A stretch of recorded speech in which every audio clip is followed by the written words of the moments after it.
జరుగుతుంది.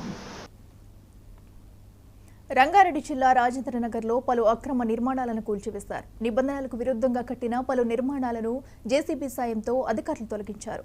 ఇకపై అక్రమ నిర్మాణాలను ఉపేక్షించేది లేదని టౌన్ ప్లానింగ్ ఏసీపీ ఖాదర్ హెచ్చరించారు.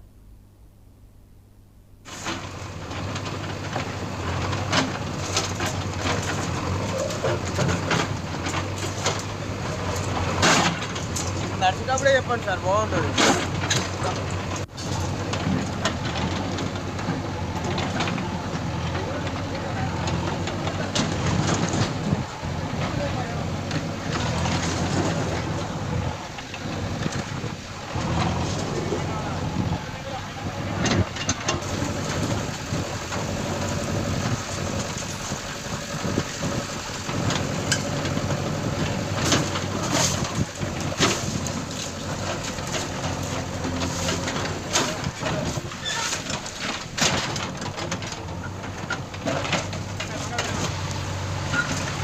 పరిధిలోని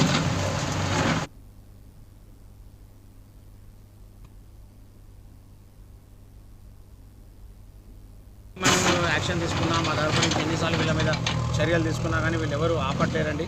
ఇది కొంచెం బాగా ఎంట్రీగా అవుతుంది మాకు. దానివల్ల ఇవాళ మళ్ళీ స్పెషల్ డ్రైవ్ పెట్టేసి మన ఇందిరాగాంధీ సొసైటీలో 8 షెడ్లను కూలగొట్టడం జరిగింది. అలాగే ఇది మొహమ్మద్ ఖాన్ కుంటాలో కూడా ఇది అక్రమంగా జరుగుతున్నది. దీని మీద కూడా నిన్న బిజినెస్ వాళ్ళు వచ్చారు. వీళ్ళు పర్మిషన్ పెట్టుకున్నారంటే కానీ పర్మిషన్ రాలేదు. But they are still continue construction చేస్తున్నారు. దాని మీద వాళ్ళ యాక్షన్ తీసుకోవడం జరిగింది. మా సర్కిల్ నుంచి డీసీ గారి ఆదేశాల అనుసారం మేము దీని మీద యాక్షన్ తీసుకుంటున్నాము. ఎవరు కూడా సర్కిల్లో ఏది కన్స్ట్రక్షన్ చేసినా పర్మిషన్ తీసుకొని కన్స్ట్రక్షన్ చేసుకోవాలని నేను ప్రజలను కోరుకుంటున్నాను. పర్మిషన్ తీసుకొని మేము పర్మిషన్ చేయడానికి సిద్ధంగా ఉన్నాము. కానీ ఇల్లీగల్ దాంట్లో మాత్రం ఎవరి ప్రలోభాలకు లొంగి మీరు ఇల్లీగల్గా మాత్రం కన్స్ట్రక్షన్ చేయకండి.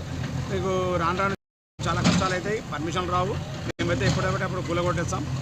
యాజ్ పర్ లా ప్రకారం కూలగొట్టేస్తున్నాం అండి ఇప్పటివరకు. ఇలా చేసే వాళ్ళకి మీరు వీళ్ళకి ఒకటే ఇల్లీగల్గా చేస్తే మాత్రం ఉపేక్షించేది ఎట్టి పరిస్థితుల్లో. క్రిమినల్ కేసులు కూడా పెట్టమని చెప్తున్నారు మా పై అధికారులు. క్రిమినల్ కేసులు కూడా పెట్టడానికి మేము వెనకాడడానికి ఇది కావట్లేదు. క్రిమినల్ కేసులు కూడా పెడతాం సార్. గతంలో కూల్చివేసిన మళ్ళీ నిర్మాణాలనే మొన్న కడుతున్నారండి. గతంలో కూల్చివేసిన అట్లనే ఆగి ఉన్నాయి ఇప్పటివరకు అయితే. దాన్ని ఎవరు కట్టలేదు. మళ్ళీ అప్పుడు ఎవరు 15 ఫిబ్రవరి జూన్లో కట్టారు. అప్పుడు